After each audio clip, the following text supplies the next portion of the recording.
So, welcome to the first meeting of the Planning Environment Committee for this 2020-2024 Council.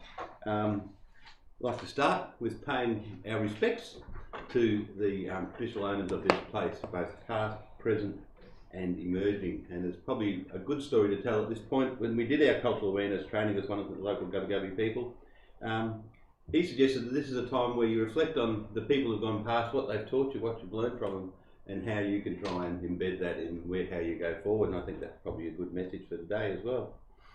So today is a little bit unusual. It's the first ever one of these we've held in the council chambers. Normally we do have public, and it's normally packed. But instead, the members of the public may be joining us via the interweb, and we certainly have Councillor Wegner, who is a member of the committee, who is joining via Zoom. We have the Mayor, who is on the committee, and we also have Councillor Finzel, who's on the committee. You won't be able to see them, but we also have, as observers, Councillor Frank Wilkie and Councillor Lawrenson in the gallery. So I welcome you all. Just because this is the first one, normally what we do in these is all councillors can participate, but we give those councillors on the committee the first bite of the cherry. If you'd like to say something or ask a question, just indicate in the normal fashion. Okay, and we move on to the first item of today's agenda, and the CEO says I can't move a procedural motion to make it the last item of today's agenda. You have a strange sense of humour, right? I know. It's classified as not very good. Okay, so generally how we do this is we just go through page by page. If people want to raise an issue, unless Kim, would you like to start off with an overview? What do you think might be the highlights over the last 3 months? Or? Yeah, sure. Thanks, Brian. Councillors, this report is our department regular quarterly report.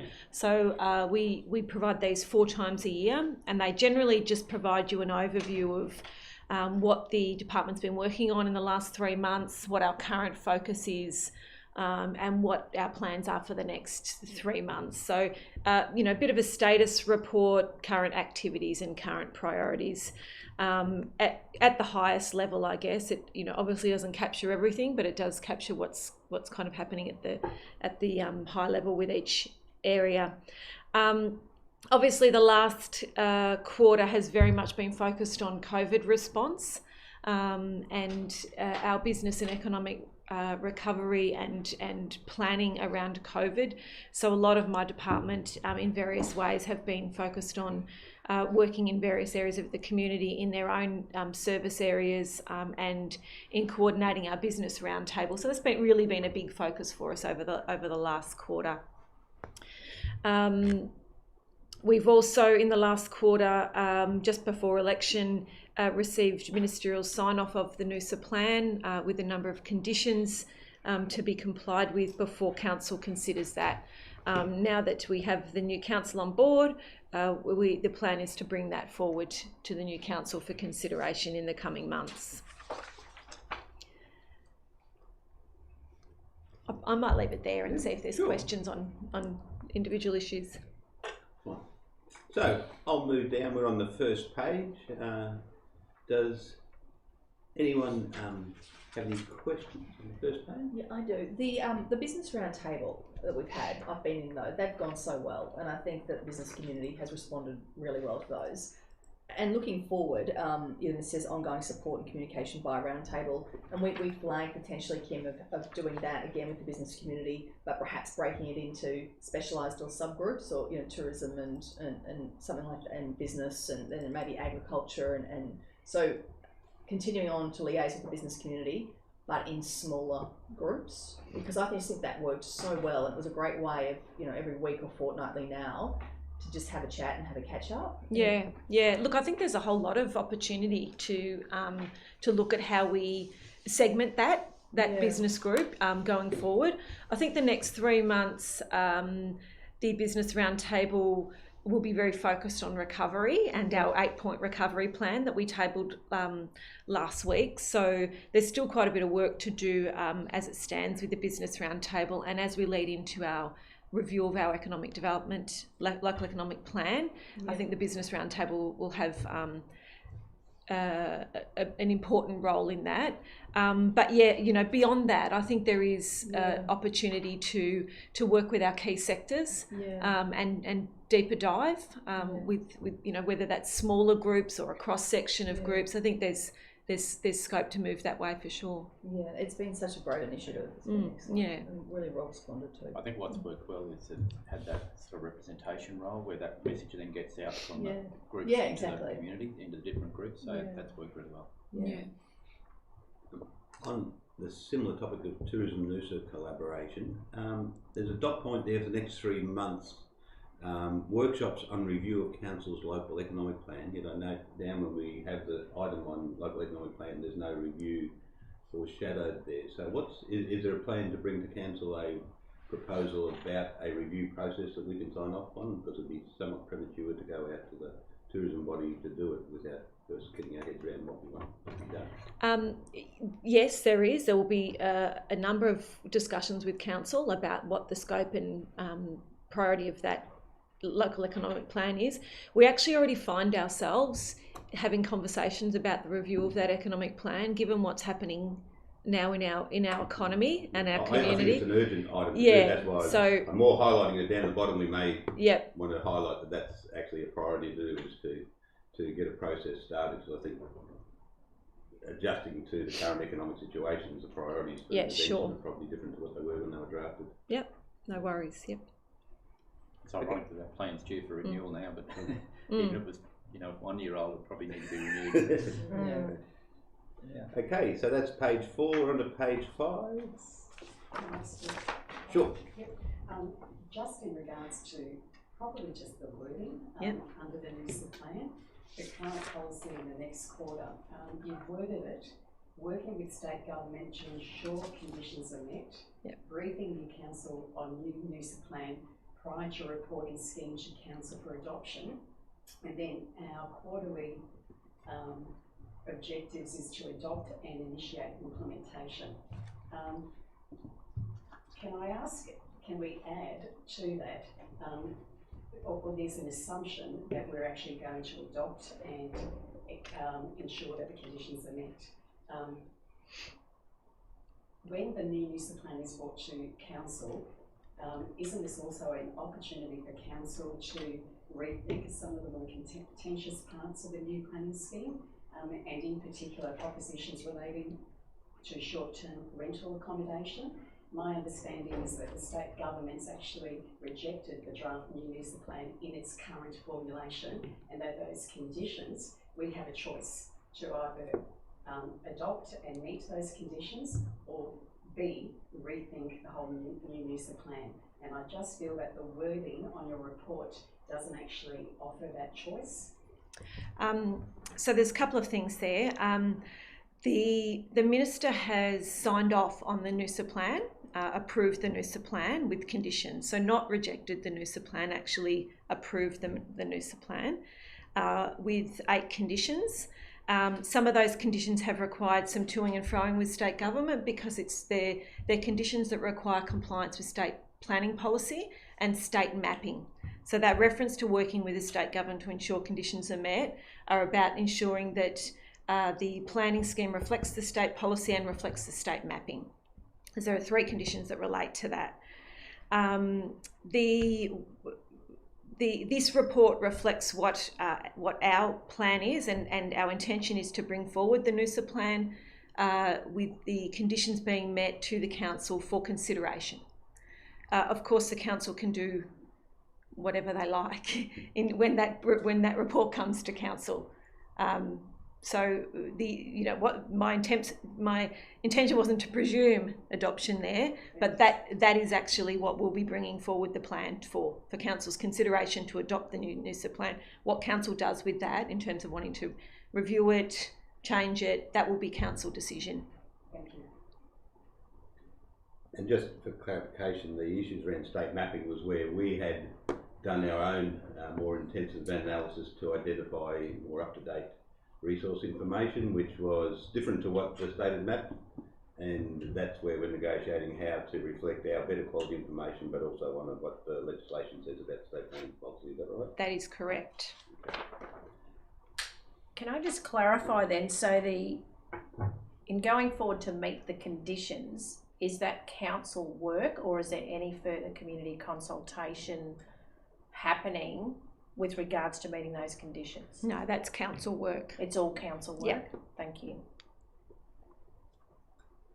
Okay, so I'm up to the Noosa River Plan. Anyone else got anything else on there? So my question there is, there appears to be a dot point missing on that one for the next quarter. Missed environmental grants, I think. Yeah, has anyone questioned the environmental grants? Yeah, I do. In light of COVID and everything's on the table, is this an opportunity for us to revisit all those grants and look where, and prioritise, I guess. So these environmental final recommendation endorsed by council for the grants in regard to environmental, we can then revisit these grants in light of perhaps the changed economic circumstances or situations, or have those grants already been done and dusted? They're done and dusted. Yeah. The ones that have been decided already Yeah. have been implemented. Yeah. But obviously it's up to council in terms of whether or not you want to revisit any Yeah, grants program. for the next whether it's round. community, The economic, next round. social, So we have that environment. opportunity for the next round of grants. Correct. Yep. Okay. But there is, the current action, as I understand it, is we're negotiating with the successful applicants about project timelines, considering the impacts Yes. of COVID on their actions. Is that right? Yeah. We have that's correct. They were endorsed by council in January or February, but with COVID, we went back to each of the 5 successful applicants and asked, where do you sit now? 2 of those 5 chose to begin straight away, and the other 3 chose to postpone until the 1st of July. But they've already signed agreements. The current round of project grants, which was advertised in February and March, will be coming to council in the next month or so for assessment. So there'll be an opportunity. So everything new is on the table. Correct. Yeah. Yeah. Okay. Yeah. Great. Thanks, Kim. Okay, and yeah, with this Noosa River Plan, I was thinking there must be a top point you forgot, and that was presenting the final plan to council for adoption. We went out to consultation, and at the end of that quarter will be 6 months afterwards. I would have thought that there would have been plenty of time to identify what the stakeholders do and don't agree with, and put that in front of council for considerations. We do. We've completed our review of the feedback from December. Yeah. Prior to presenting it to council, we intend to bring it to the councillors for workshop to talk through that feedback and get some guidance on any further consultation or target consultation councils would like to see prior to us bringing it to council for adoption. We think it would be prudent to be able to workshop with the councils that feedback first. Because I know a lot of the stakeholders that December-January period was difficult for consultation. It was their busiest time. Yep. So is there an opportunity to go back and engage with those stakeholders again? We've met with certainly some commercial operators and given an undertaking to consult with some specific groups more deeply. Yep. Still, my preference is to workshop first with the councillors the feedback we receive from the whole community before we undertake that further feedback, and we'll be hoping to get in front of the councillors within the next few weeks if possible to be able to do that. Certainly some of their concerns may be alleviated in that the MSQ now have an officer on the river that may reduce the need for council to take certain actions which would be considered under the community jury option. Look, there's certainly no doubt that several of the concerns that were issued were already under review during the feedback process, and we already had in mind that they might be changed. So I actually think even at an officer level, we're already at a point where a lot of those concerns will be alleviated when we bring them through to council.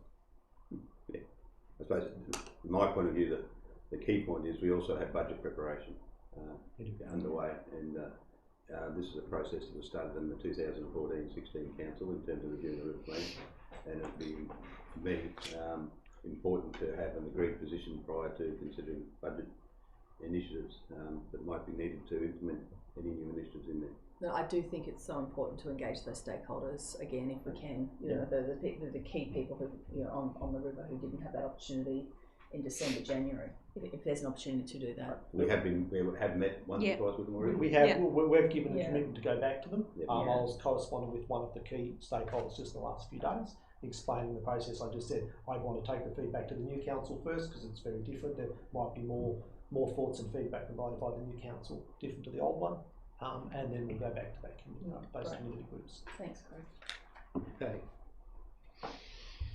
Moving down the page. So in Zen, implementation of Zen organisational strategy, the dot point is about the community and mission profile.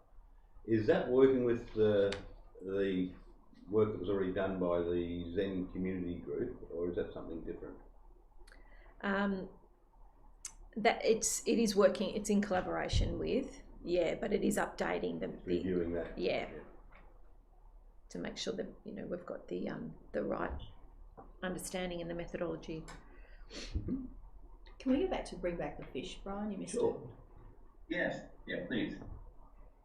No, go yeah, no, I've just got a question. I know that it's already been, the contracts have been signed and there's been a commitment by council for 1.2 and the Thomas Conservancy at 1.2.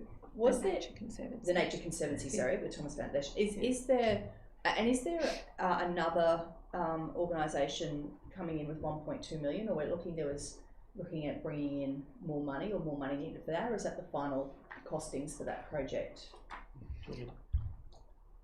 Okay. Yeah.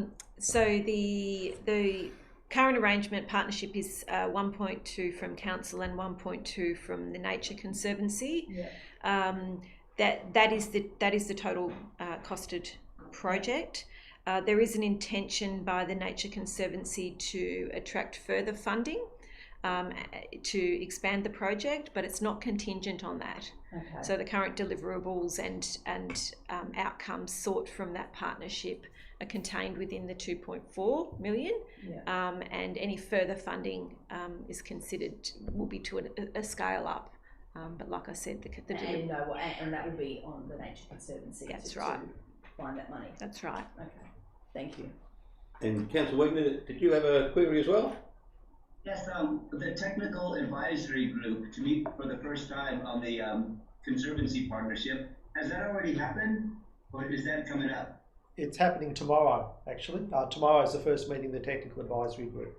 So the technical advisory group is made up of representatives of relevant state departments that have interest in the river, and 2 independent scientists. So they're the groups involved in that. Okay, great. Well, I'm looking forward to the report to council. Thank you. Yep. And who are the 2 scientists involved in that? One is Dr. Simon Walker, and I can't recall the name of the other. I'd have to take that on advice. Okay. I'll be able to tell you after tomorrow. All right. I've seen it, but I can't recall. I'm sorry, Councillor. Okay, thanks, Craig. Can I ask a question? Sure. Brian? Who actually monitors or ensures compliance? You talk about KPIs and what's expected outcomes and delivery times. Is there an independent person who actually monitors and ensures this compliance? As per the partnership agreement, which was endorsed by council, there are a set of reporting requirements. So I don't have it at hand, but it's 6 monthly and annually reports, and then they're provided to council. So council actually has a role in monitoring achievement against the partnership, and the project plan and the KPIs. And if they weren't meeting them hypothetically, what would happen? What can we do?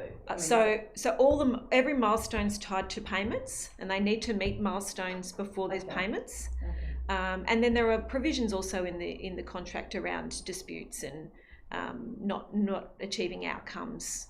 There are clauses in that will allow us to evoke them if we needed to, if things weren't being met. Yeah. Okay.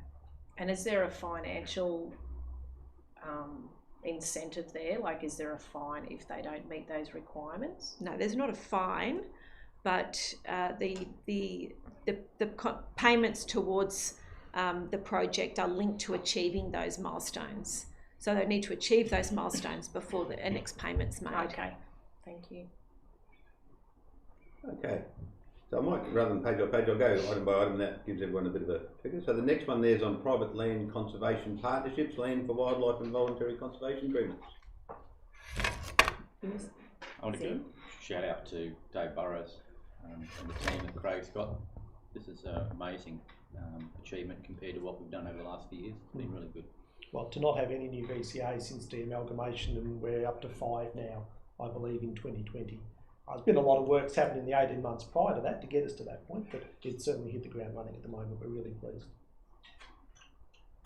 There's not too many better around the country than Dave at that sort of work. No, I think Kylie did a great work getting the program to a point, like she did with Bushcare. She got it to the point of success, and now is leaving to others to take the glory.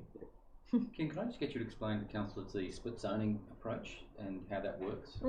Sure. Because it's a bit unusual Yeah. in terms of land management. Yeah, so we have a range of programs that can go towards private land conservation and add to the private land sort of conservation estate, and they vary in terms of their levels of, I guess, protection in the long term. VCAs is one of them, which is an agreement on the land for conservation, and we provide some incentives for that. But another one is to offer a split land use zoning. So some properties want their land protected in sort of perpetuity, and providing a environment conservation zone through the town plan provides a significant amount of protection. So landowners have the opportunity to say, we'd like our land partly zoned for environment conservation, which then is enshrined in the planning scheme. So that when we refer to split zoning, that's what we're talking about. So another level of protection. That's probably a good time for me to know my future question. In our environment strategy, we've actually set a target for the amount of public and private land protected for nature conservation, which is half the shire. It'd be nice in reports like this to actually have that as a target, of, just like the finance report, we have a trend line towards when we hope to achieve it and how we're going. I suppose that's not a question for comment, but yeah, to me, one of the ways that we can embellish these reports, which is that we're getting told what we're doing, what we have done and what we propose to do. What we haven't got is what they're achieving or how efficiently or effectively they are. So I think just maybe at the start of the new term, it's something we can do offline, is have a look at whether we want these to be progress reports, whether we want to be monitoring evaluation reports, so that councils can actually understand. My suggestion of that would be having at the sort of like an annual report about the implementation of the environment strategy, where you've got a whole lot of indicators in there. Yeah, annually you would. Yeah, I just think quarterly it might be good to have a few indicative ones, so these reports actually start to be a monitoring evaluation tool as well as just this is what we're doing. Mm-hmm. Okay, the next one is sure. The BCAs are fantastic. What I probably want to know is, are there any financial advantages for landowners to take up these BCAs? There are people that sign BCA agreements can receive up to $5,000 funding on their block for 5 years. It varies between $1,500 to $5,000 depending on the size of their block. So the more land that's committed to permanent protection, the more they get. Is that 5,000 for 5 years or 5,000 per year for 5 years. If I think that triggers at 40 hectares, so that's for the largest size block. So they can make up to 25,000. Could do. Yep, yeah, for environmental works on their blocks. So council officers work with them to put together an environmental management plan which prioritises their work over 5 years, and that's council's commitment. And once that 5 years is over, the BCA terminates, but it's protected in perpetuity. So it's essentially got permanent protection. So what would council do to make their block environmentally ready to go or suitable? But that would all depend on, it's different for every block, so that's why we develop an environmental management plan. So our officer goes out with them. If they sign up the BCA, they'll identify all the environmental issues on their blocks, and they'll put a 5-year plan of works in place that the council and the landholder will sign off on, and that's where the money will be spent over a 5-year period on that block, and we'll facilitate contractors to go in and also support for the landholders. So it might be weed eradication or council restoration. pays for all that, or is that who bears that cost? In that circumstance, council will put their commitment towards it. There'll be a landholder commitment as well, but council's commitment will be capped at an amount depending on the size of the block. On top of the 5,000 per year? No. Yeah. But the 5,000 per year is for environmental works. It's not a cash payment of $5,000 per year. Yeah. It is a bit confusing because some of our earlier VCAs that were done during the amalgamation of Sunshine Coast don't have a 5-year sunset clause on them. So some of those VCAs council's tied into in perpetuity. So when we de-amalgamated and we developed a new policy, we actually thought it was a better fit to have I think a 5-year commitment is quite appropriate to a private land rather than a permanent one. But we still have to provide that commitment to the earlier Sunshine Coast ones. Okay. And Craig, just here it says 12 new properties have signed up. How many properties across the Shire probably have this? That's Land for Wildlife, not VCA. Oh, sorry, VCA. So we have 19 current VCAs. 19. Yeah, 19, and 24 have signed up over a period of time. but once the properties are sold, the protection remains, but the agreement is actually with the landowner. So for the earlier Sunshine Coast ones, that agreement in perpetuity ceases when they sell the property, but the protection doesn't. So over time, the amount of those ones we're paying in perpetuity will gradually decrease to the point where we don't have them. The Land for Wildlife is a different program. It has no permanent protection, and we don't offer. We offer some resources in the way of plants and advice, but no money. We have over about 300 Land for Wildlife. 300. Okay. Yeah. And they're all rural properties over a hectare the size, so it's a really significant land holding. Yeah. Okay. And I suppose it might be good for the new councillors to understand why we sort of put a bit more focus on voluntary conservation agreement when we looked at the cost benefit of actually the environmental levy going to that direction versus buying or acquiring land and then having to manage it ourselves. Yeah, we did quite a bit of work looking at the actual costs of purchase and ongoing maintenance of land compared to the costs of making those payments that we talked about to a private landholder for the same size block.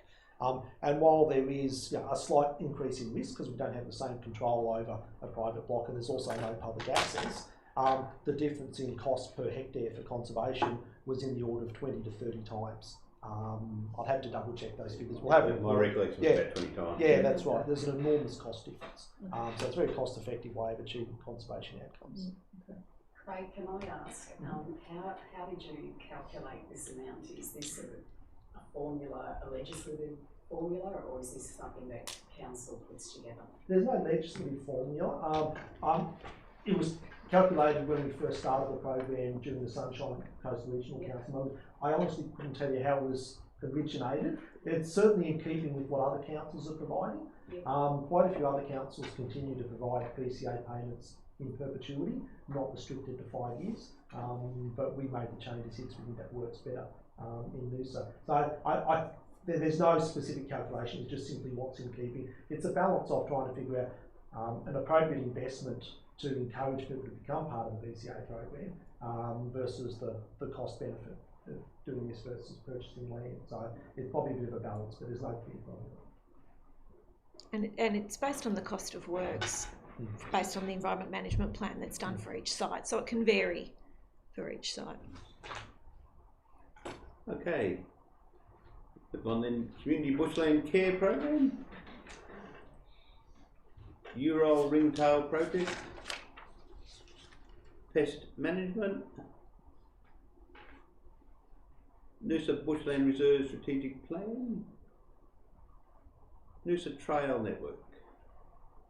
Do you want to give the community an update on where we're at with the Tourism Noosa study on the trail network? Yeah, sure. The Tourism Noosa with Biosphere have recently completed a Noosa Trail master plan. They're in the process of preparing and working with us on an official launch of that master plan. That master plan looks at our whole trail network and provides a set of informed through stakeholders and users of the trail network improvements to that trail network and tourism, hinterland tourism opportunities. So a great opportunity through that master plan to look at the potential to improve and expand the trail network. And yes, like I said, they're working on a current launch for that at the moment, and that the intention is that plan then is used to inform future investment, future grant opportunities, whether it's state or federal or tourism grant opportunities. We've got a clear plan that identifies a clear set of priorities, so that'll be great. So in terms of the next 3 months, we're in an unusual situation in that it's likely that we're going to have significant funds coming available for shovel-ready projects. And are we working both with Tourism Noosa and our own teams to look at what are the low-hanging fruits which are sort of lay down as theirs, that they're the best things to start with, or we can do with some certainty other than just looking through a grant planning process? Yes, we are. Yes, we are. We're using this document and our internal knowledge, and Craig's team manage the trail network to... I've fallen off in a lot of spots, I can show you. Yes. We're working on a series of potential shovel-ready projects related to the environment at the moment over the next couple of weeks, and those include I guess the master plan doesn't give us all the answers. There's probably some that aren't quite shovel ready, even though we may envision them, but there's a few that are. There's a few that are clear enough. I think the that state will be ready funding will to come go. for this sort of stuff. I Mm. think it's really going to be a good project. We can get going into the hinterland and get someone else to pay for it, to be honest. Coming back to the hinterland linked to the shovel-ready projects, with the year-old ringtail project and harvesting is underway currently, is there any plans to link shovel-ready projects and replanting out there? Where are we at with that? I'll do that one. No, at the moment, when that current area, so talking mainly about the Ural area that's been logged at the moment, so that'll take a while for that plantation licence to be extinguished. When that's available, then the opportunity is to do planting. We are working with another provider at the moment to look at doing a larger scale replanting across both ringtail and Ural, and trying to get them to spend $2 million on doing that. So we're just working through the state government to get that approved. I hope you should have something in the next 2 or 3 months. And there's obviously a significant link between that area and the trail master plan and future opportunities. Yep, absolutely. Like some of the trails in that ringtail Ural link between Pomona and Lake McDonald and Warrior Point have a lot of potential. They do. A lot of good steep downhills. Well, not a lot, but some good steep downhills. Okay, we move on to strategic and land use planning, and the first item we've already discussed up top, but the new Noosa plan. Does that item generate any more queries or questions? We go on to coastal hazard adaptation planning, and I noticed cost benefit analysis CBA of potential inundation risk responses underway. And is that the last bit of information we're waiting on before we can have a draft coastal hazard adaptation plan? Yes. When we? Yes, it is. The intention, you've got a briefing on this on Thursday. Yep. And yes, the intention then is to finalise the draft and bring it forward to council for consideration. Okay. Sorry, right, just says complete draft for public. So what will the public consultation be on that? So that will be open consultation process on the plan and everything that the plan encompasses around coastal hazards, potential responses, risk areas, all those sorts of things. So as part of the briefing with council, we'll talk about what that needs to look like, how long that needs to go for, who needs to be involved in that, what methods we might use given COVID and not being able to have kind of big meetings and things like that. So we are working to kind of adapt how we have effective consultation in the current environment. So it would be about the third or fourth round of consultation on that project, wouldn't it? So the first one. Yes, it would. It would be about the fourth. Yeah. Yes. So that's the process. Yeah. Okay, Whole of Shire climate change adaptation plan. Questions? So the coastal hazard adaptation plan is what we got the state government funds for, and it purely relates to the potential impacts and our responses in the coastal strip, whereas the other one looks at a broad range of potential implications and how we might respond. Is that right? That's right. Did that go out to public consultation? That one, community consultation. That's components of that have been consulted on, but the draft itself is not yet complete. Yeah. So that will need to be as part of the consultation. It's sort of been hand in hand. It's been hand in hand. It's just it takes a broader view. So that will go out to the community at some point. Yep. Yep. Business as usual activities. I would have thought current priority saying not business as usual. All these reports got business as usual, but it's a bit unusual. Okay. Local economic plan. Any questions there? I've had my say about it. I think it is a good timely thing that we look at the review process. Business support and development. Actually, can I have a question on that one? Yes, Mr. Councillor Wigner. Kim, just could you run down, or just is there a list of the shovel-ready projects that we've been talking about? Because I know a couple of the constituents are asking me, like, well, what are they, Tom? And I go, is there a list of them? There will be a list of them.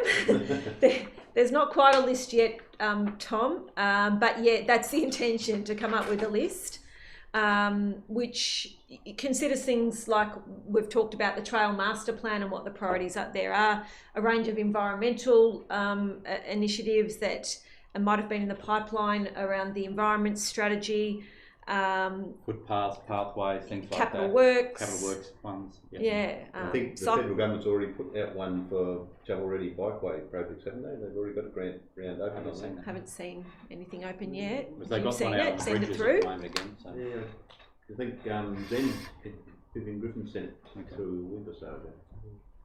Yeah, So yeah, the intention is, Tom, to have a list of shovel-ready projects, and Brett, they're likely to be provided to council through the budget process in the next week or two. But I don't have that list on hand at the moment. Thank you. Okay. Can I ask a question, Brian? Sure. Councillor Lawrenson? Kim, Yeah. finalising concept planning for the expansion of the digital hub. Can you explain why the digital hub actually needs expansion, given that it's not income generating? I totally value its worth and commend council for investing in knowledge-based industry. I love all that. But my question is, are we really in the position to expand the digital hub? I know that we're going to be expanding it to the community centre. Can I ask why?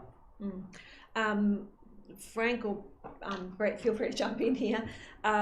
We received funding for the expansion stage 2 of the digital hub as part of the whole Rufus Street precinct redevelopment.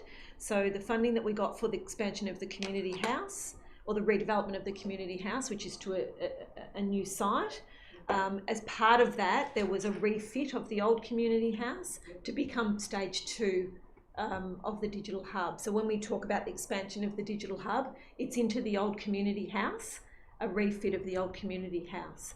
And that was state? No, it's federal. It's Building federal, Better sorry. Regions funding. So BBRF, so Building Better Regions funding, which is what comes out from the Commonwealth Government once a year. So we picked up, and I can't remember the exact figure, $2-point-something million out of that, which Lou O'Brien was very instrumental in getting for us, which was really good.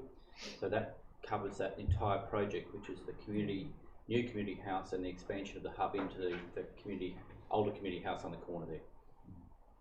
And so some of the, from memory, just quickly reviewing it, some of the opportunities with the second stage is a more useful training area than what currently exists, and that's more the bit downstairs. Right? Yeah. So it's more that it'll facilitate a range of different delivery options better than currently exist, as well as more shared space or more office space. Yeah, more office space. That, absolutely. So at the moment, the current facility provides for all of that.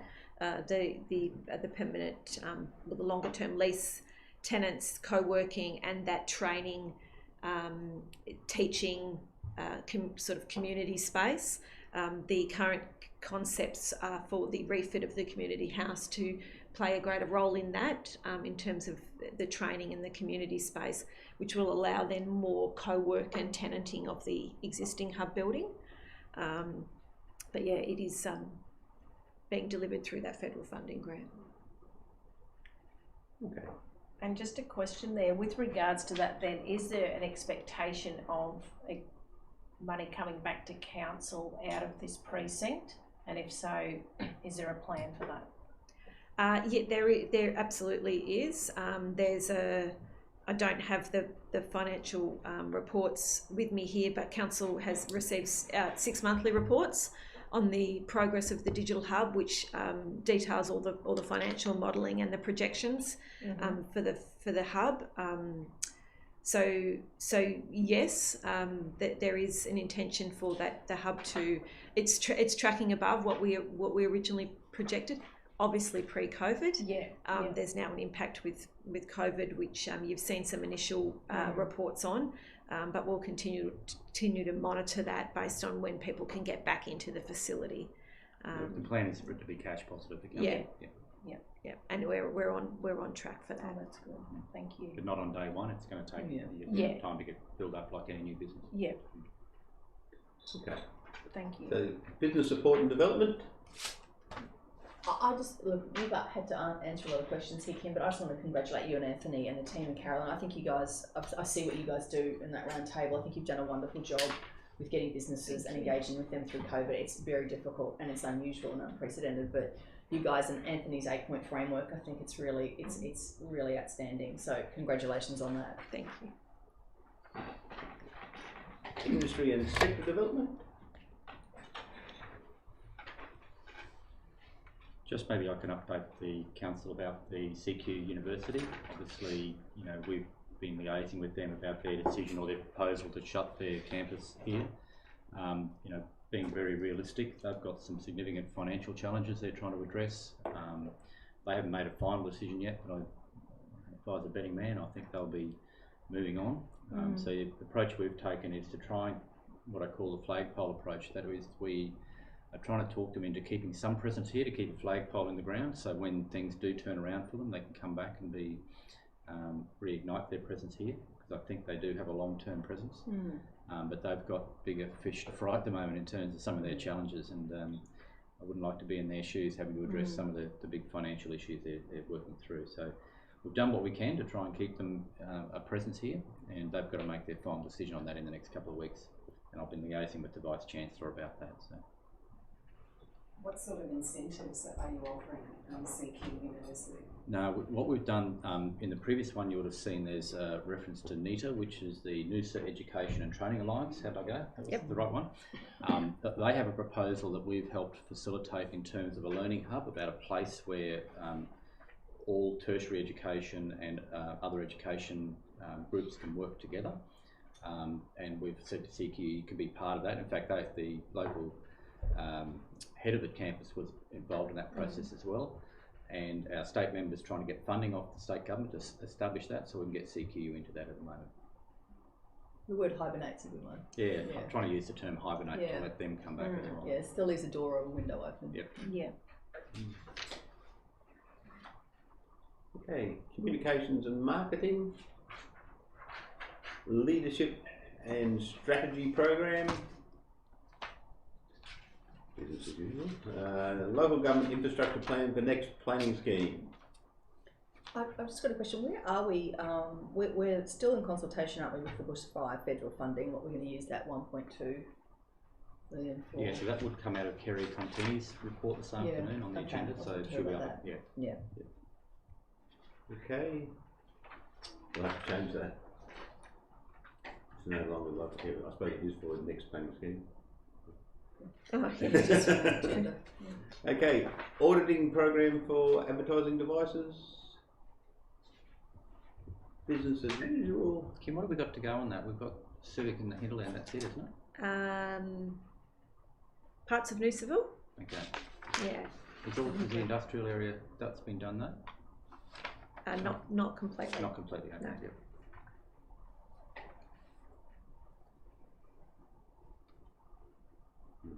Plumbing and building audit educational programs and swimming pool immersions.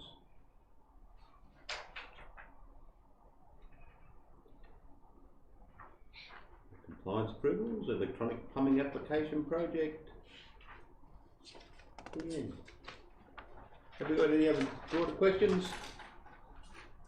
Maybe just on that last one, just for councillors on the compliance approvals, what we've been doing recently is making sure that we have our own house in order in terms of building approvals, and because there are a lot of older council buildings that didn't necessarily have the right approvals in there. So Alan and his team have been going through making sure we've got all of our own buildings certified, because we're asking other people to do the same thing. We've got to make sure we've got our own house in order. So a lot of that stuff's now been done, and they're working through that backlog pretty well. Yeah, they are. Including some of what I call the community buildings, you know, the football clubs and things like that. They're on council land, but may have been put up on a wing and a song, so wing and a prayer. So yeah. Brett, is there an obligation to use an independent building certifier, not council building certifier? No, we can. They're all trained, so we've got qualified building certifiers as well. So they are obliged to follow the building legislation, regardless of what council says. So they have to deal with it, and they have to personally certify that as well. Just would appear to be a conflict of interest when No, that's what happens now. A certifier can certify their own property. A building certifier could certify their own property, or they get paid to certify someone else's. So the council certifiers can certify council properties. They used to certify them all. Yeah. It's only an aberrant period. No, 10, I won't say that. 10 or 15 years ago, the only people who could certify were council certifiers.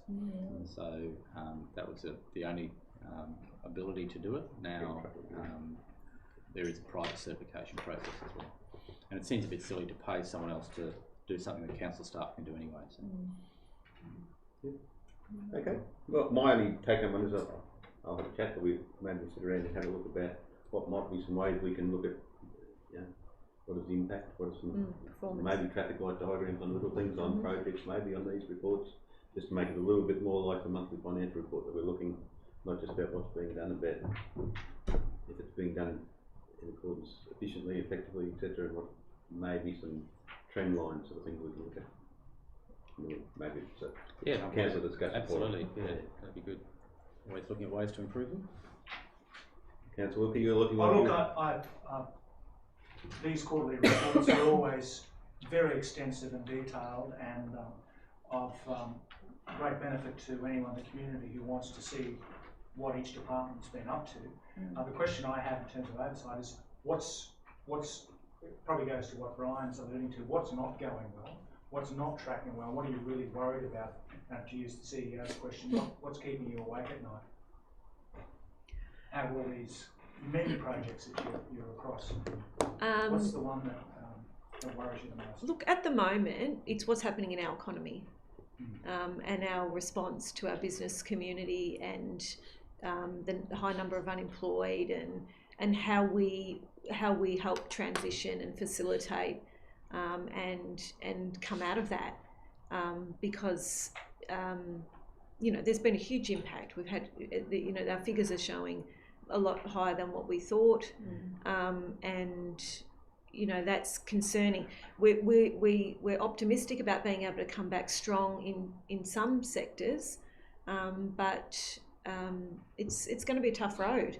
So for me, and I know the team, we're getting requests and calls every day on seeking support and advice and facilitation and that sort of thing. So that's quite rightly front of mind for us, and a serious job that we need to put a lot of effort, investment and energy into. So that's probably top of mind at the moment, Frank. Would it be overly cautious to flag that's going to be a rough road for 1-2 years ahead? Not just going to be over by the end of this year. It's definitely not going to be over by the end of this year. I think we will see some initial strong recovery, but there are businesses that may not be able to return. I think we'll see a higher amount of vacancy rates and things like that. So it's definitely going to take us a couple of years to fully recover. And that's an Australia-wide. Absolutely, it is. Yeah, absolutely. Thank you. Yeah, I know. Like in some ways, we want to have a crystal ball to see what the future holds, but we really can't, can we? It's very difficult. And watching you guys, really struggle with that, what it's actually going to look like on a day-by-day basis, and constantly. So we're doing our best. I know that there are quite a few people saying, "Well, Tom, what is going to happen?" And I said, "Well, we're just watching, and you guys are getting the shovel-ready projects ready to give people hope going forward, and that's really, really important, because I know that that's what people are kind of looking for." Yeah. To add to both what Tom and Frank have said, would this also be an opportunity for council to seek out, I don't know what you call them, thought leaders, people that are actually trained in innovation? This is an opportunity for council to think outside the square, especially in the area of planning and environment. And I think we may have just touched the surface a little bit with our relaxation of what we consider enterprise precincts. And I think we could probably push that envelope a little bit further. And this is the opportunity to do it, to actually be a little bit more creative, still work within the plan, but rethink how we zone, rethink how we support small business and community. Look, absolutely. We've got an incredible amount of talent in this community and connected to this community. We've been working with a whole lot of thought leaders that are connected through the hub, the Peregian hub, particularly about business recovery, continuity, innovating new business models. Absolutely, and I agree. Now is the time to consider those things and to innovate. Absolutely. So. And the mechanism that can probably happen is through the local economic plan. That's really going to determine what's the new economy. What do we want the new economy to look like?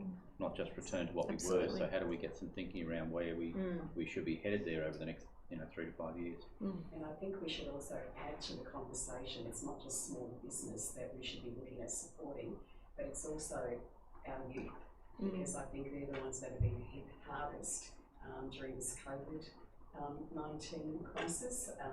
They're the ones that are in hospitality, retail, tourism, and they can't be forgotten. Challenges ahead. And I do reflect that this is a report about the quarter from January to March. And in terms of your department, probably one of the most time-pressured, stressful 3 months we've had in the last 4 years. And to come out of that into the COVID for you as a director, having both economic and planning, I think that's a great stress on you. So I think from Council Hall's perspective, I think we have to acknowledge you and all your team about the significant hurdles that you've been continually having to jump since New Year's Eve, and show our appreciation that it's a job well done. Thank you. Thank you. Absolutely. And that brings the end of the first item and last item of the agenda, and I declare the meeting closed. No, you've got to move in second. You've got to move the motion. Oh, we haven't done the only thing we had to do. One job. I'm going home. You had one job, right? It's kind of like the move recommendation. I'll move it. You move. And seconded? Yeah, seconded. Yeah, there you go. Done. And Tom, if you carry by the voice, all those in favour, you say aye, Tom. Yeah. And it is unusual, Council, today we only got one item on this agenda. Normally we'd have quite a few planning or development applications, but we've got a special meeting tomorrow because of some time constraints. We had one last week too, or whatever it was, so we'd normally have half a dozen of those, but unusual. Yeah. I don't think I've ever been to one that's only had one. No, I've never, 6 years I've never been. Pull up your socks. Oh no, just in the video. Okay, now the meeting is closed at 10.